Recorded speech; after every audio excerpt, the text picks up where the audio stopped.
Hello guys, আমি S M Mehedi Hasan হাজির হলাম নতুন একটা গল্প নিয়ে।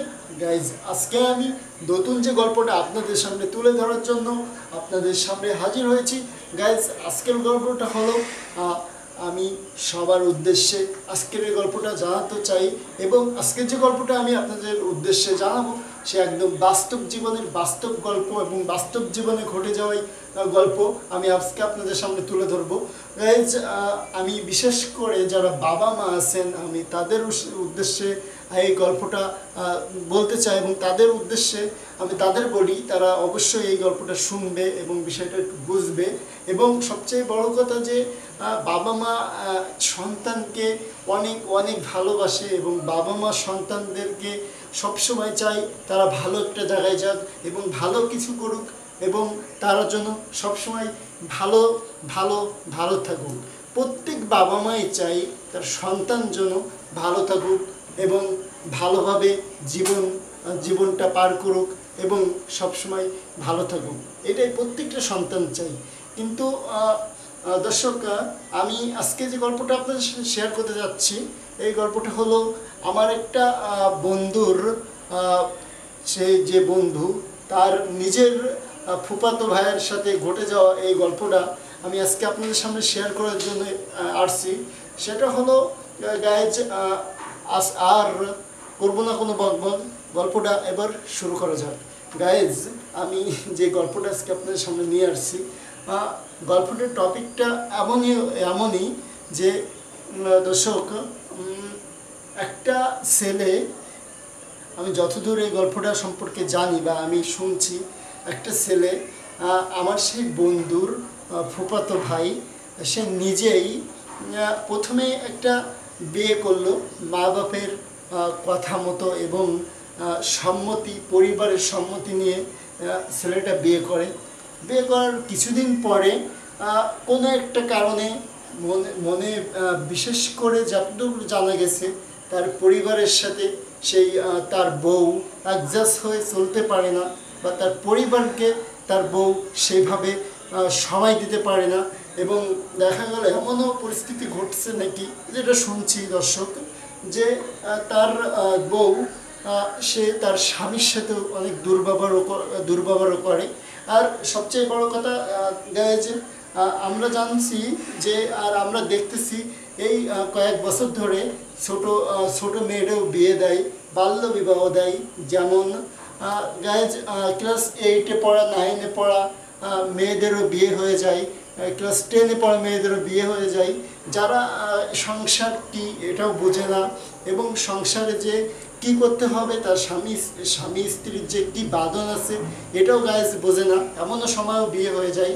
অনেক ছেলেও অমন টাইমেও বিয়ে করে কোনো একটা কর্মে।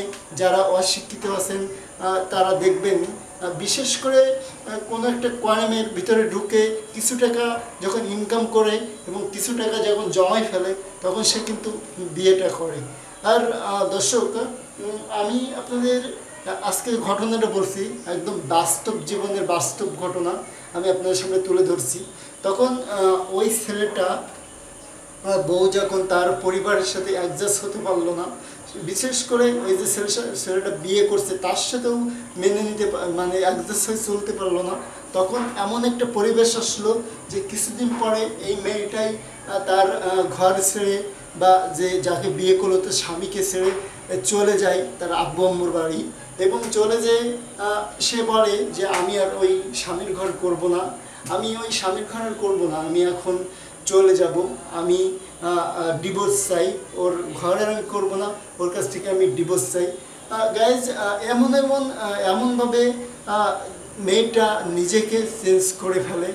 দর্শক, এটা বাস্তব ঘটনা যে এমন মেয়ে আছে কিছুদিন সংসার করার পরে ওই স্বামী আর ভালো লাগে না, বা ওই সংসার ভালো লাগে না, বা ওই স্বামীর পরিবারের বাবা মা পরিবারে যারা আছে তাদের সাথে হয়তো ভালো লাগে না, বা কোনো একটা ঝগড়া বা এরকম কিছু হয়েও অনেক ডিভোর্সের প্ল্যানে চলে যায়। কিন্তু দর্শক, আমরা সবাই জানি বিয়ে একটা বাংলাদেশের বাংলাদেশ বলতে কি সারা বিশ্বের পৃথিবীতেই বিয়ে একটা এমন একটা বাঁধন যে বাঁধন একবার বাঁধার পরে হয়তো এই বাঁধন ছিঁড়ে গেলে অনেক কষ্ট হয়, কিন্তু এই বাঁধনটা খুব মহব্বতের একটা বাঁধন। আর এই বাঁধনটা আল্লাহ রাব্বুল আলামিন তিনি নিজেই এই বিয়েটা ফরজ করে দিয়েছেন। এবং এই আমাদের বিশ্বনবী হযরত মুহাম্মদ সাল্লাল্লাহু আলাইহি সাল্লামও এই বিয়েটা করার কথা বা যোগ্য বয়স হলে বিয়েটা করার কথা বলছেন। এবং যোগ্য বয়স হলে পিতামাতাকে অবশ্যই ছেলে বা মেয়ে হোক, ছেলে হোক, তাদের বিয়ে দেওয়ার কথাও বলছেন। দর্শক, বিষয়টা হলো তখন আমি যে গল্পে ছিলাম আবার চলে যাই সেখানে। তখন ওই মেয়েটা বাসায় যে কিছুদিন থাকার পরে ওই ছেলেকে ডিভোর্স দিতে চাই। ওই সে আমার বন্ধুর ফুফাতো ভাই, তাকে ডিভোর্স দিতে চাই এবং তাকে ডিভোর্সও দেয়। কিছুদিন পরে তাদের ডিভোর্সও হয়ে যায়। ডিভোর্স হয়ে যাওয়ার পরে এই যে আমার বন্ধুর ফুফাতো ভাই, সে অনেক দেখা যায় কষ্টেও থাকে। আবার এমনও যে সে পাগলামোও করে অনেক, যেমন পাগলামো করতেছে যে আজকে ঘুমের ওষুধ খাবে, কালকে এখানে ঘুমাবে, ওখানে ঘুমাবে, বাসায় ফিরবে না, আরও কত কি পাগলামো এই বউটা ডিভোর্স হওয়ার পরে।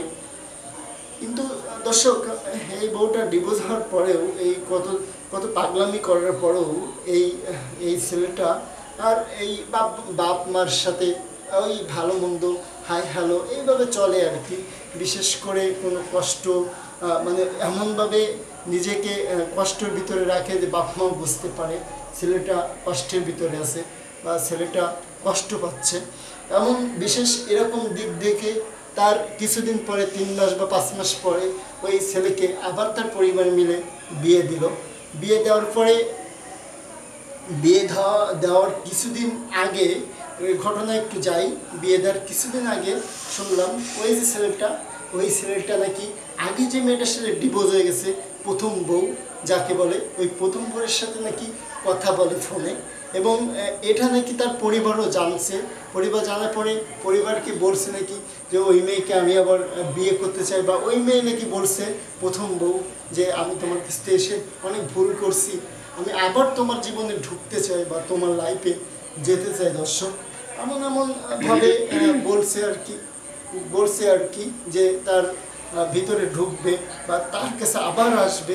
দর্শক, তারপরেও তার পরিবার, আমার সেই বন্ধুর ফুফাতো ভাই, তার পরিবার আসলে বলছে যে ওই মেয়ে যে সংসার থেকে চলে গেছে বা আমাদের এত কষ্ট দিয়ে চলে গেছে বা তোকে এত কষ্ট দিয়ে চলে গেছে, তুই কীভাবে ওই মেয়েকে আর বিয়ে করিস, এটাই বলে বা এইগুলা বুঝায় ওই ছেলেকে ওই মেয়ের কাছে যাইতে দেয়নি বা ওই মেয়েকে আবার বিয়ে করতে দেয়নি।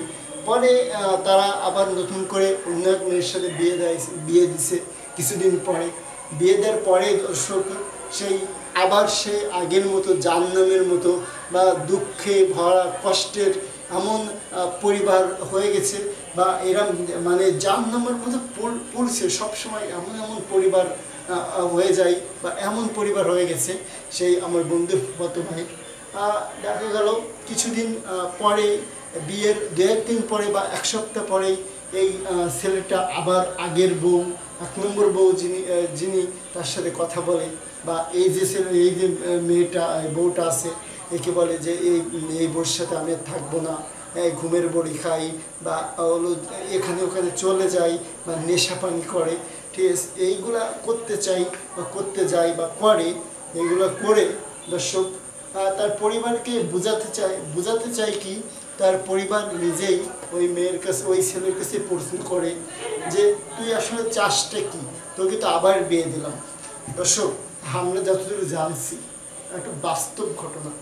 এই পরিবার যখন এই কথা সেই ছেলেকে বলে যে তুই আর কত কষ্ট দিবি, কী চাস, তোর তো আবার বিয়ে দিছি। দর্শক, তখন পরিবারের মুখের পারে ছড়ে দেয় এমন একটা কথা সেই ছেলেটা যে তোমরা না চাইছিলে যে আমার আগের বউ তোমাদের সাথে কথা বলতো না, তোমাদের মিশে চলতে পারতো না, আমি না কতবার বলছি ওই মেয়েকে আমি আবার বিয়ে করতে চাই, তোমরা আমাকে বিয়ে করতে দিছো না। এই যে মেয়ের সাথে বিয়ে দিছো না, এখন তো তোমার সাথে কথা বলতেছে বা তোমাকে সময় দিচ্ছে, তাহলে তুমি থাকো তোমার এই দ্বিতীয় বৌমা নিয়ে, আমি না তোমাদের ভিতরে থাকবো না। এতদিন যে টাকা পয়সা ইনকাম করছি না, ওইগুলো আমাকে ফেরত দাও, আমি চলে যাব, তোমাদের পরিবার ছেড়ে আমি চলে যাব। এই যে বিয়ে করে যে মেয়েটা আনছি না, এ তো তোমাদের যত্ন করতেছে, সেবা করতেছে, হ্যাঁ, তোমরা তো বাপ মা, তোমাকে সেবা করতেছো আমাদের, আর তুমি এদের নিয়ে থাকো বা এই মেয়েটা নিয়ে থাকো, এ তোমাদের সেবা করুক। দর্শক, আর এই সেবা সেবা ঠিকই করতেছে, তাই বলেই এই ছেলে কিন্তু বলে আমি কি তোমাদের সবাইকে ছেড়ে চলে যাব। দর্শক, এমন একটা প্ল্যান হয়ে পড়ছে, এখন পারতেছে না এই ছেলে, এই কিছুদিন আগে বিয়ে করা এই মেয়েটাকে ডিভোর্স দিতে পারতেছে না, তার পরিবারের সাথেও থাকতে।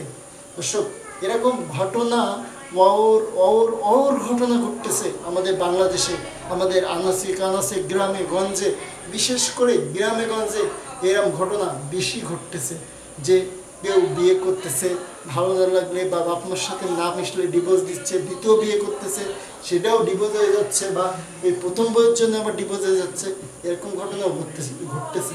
আমি বিশেষ করে প্রত্যেক দর্শনার্থী বা বিশেষ করে প্রত্যেক মা বাবাকে রিকোয়েস্ট করতে চাই, অবশ্যই আপনারা আপনাদের ছেলে মেয়েকে অবশ্যই আপনার ছেলে মেয়েদের দিকে খেয়াল দিবেন, ছেলে মেয়ের কথাগুলো বোঝার ট্রাই করবেন বা বুঝতে যাবেন, বা আপনারা অবশ্যই ছেলে মেয়েকে ভালোভাবে ভালোবেসে অবশ্যই বোঝাবেন, এবং ভালোভাবে ভালোবেসে অবশ্যই আপনাদের বুকে টেনে নেবেন। তাহলে দেখবেন হয়তো আপনার এই ছেলে এতদিন যে ভুল করছে, ওই ভুল থেকে সরে এসে আপনাদের বুকে থেকে আবার সে ভালোভাবে জীবনটা কাটাতে পারবে। দর্শক, আপনারা যারা বাবা মা আছেন, যদি আপনারাই ছেলে মেয়েকে আদর ভালোবাসা দিয়ে এবং শাসন দিয়ে যদি বড় করতে পারেন, আর যদি তাদের ভালোবেসে বা বন্ধু হয়ে তাদের কাছে টেনে নিতে পারেন, তাহলে দেখবেন অবশ্যই এই যেসব এই আনাচে কানাচে যেসব অপকর্ম কিছু হচ্ছে, বা আনাচে কানাচে যেসব দুঃখে কষ্টের কাহিনিগুলো ঘটছে, এইগুলা আর ঘটবে না।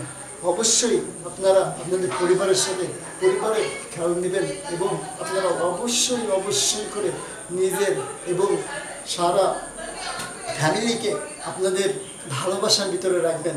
আমি প্রত্যেক ভাই ও বোনকে বলতে চাই, আব্বু আম্মু কিন্তু পৃথিবীর সবচেয়ে বড় একটা সম্পদ, এই সম্পদটা আপনারা কেউ হারাবেন না। ধন্যবাদ সবাইকে।